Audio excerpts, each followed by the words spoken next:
আলাইকুম দর্শক বন্ধুরা, আমি চলে আসলাম পিএম পাবনা ইনকিউবেটর সেলারের পক্ষ থেকে। যারা বাসা বাড়িতে অল্প পরিসরে কোয়েল পাখি পালন করতেছেন বা নতুন শুরু করবেন চিন্তা করছেন, তারা হয়তো জানেন না কোয়েল পাখিকে একদিন বয়স হতে কোন কোন ওষুধ বা মেডিসিন ব্যবহার করতে হবে।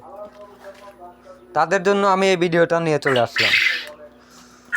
কোয়েল পাখি একদিন বয়স হতে ডিম থেকে বের হওয়ার পর 72 ঘন্টা পর্যন্ত গ্লুকোজ 5 গ্রাম 1 লিটার পানিতে মিশিয়ে দিতে হবে। 72 ঘন্টা পর গ্লুকোজের পানিটি ফেলিয়ে দিয়ে নতুন করে বোতলটি ভালোভাবে পরিষ্কার করে থায়াবিন B1 B2 এই ওষুধটি 2 থেকে 3 দিন ব্যবহার করতে হবে প্রতি গ্রাম 1 লিটার পানিতে।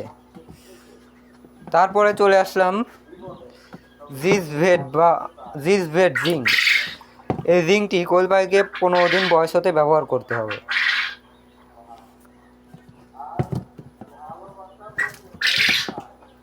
তারপরে চলে আসলাম অ্যামোনাইট ভেট প্লাস।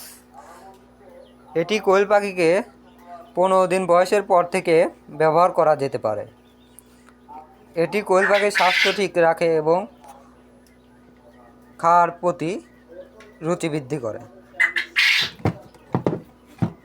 এরপরে চলে আসলাম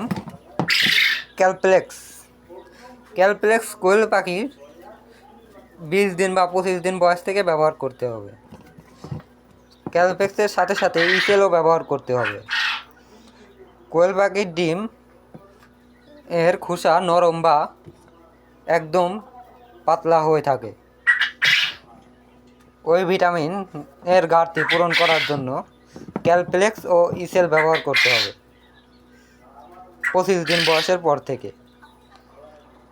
ইনশাল্লাহ এই ওষুধগুলো ব্যবহার করলে আপনার কোয়েল পাখি সুস্থ এবং সুন্দর সবল থাকবে এবং সুন্দরভাবে ডিম দিতে সক্ষম হবে।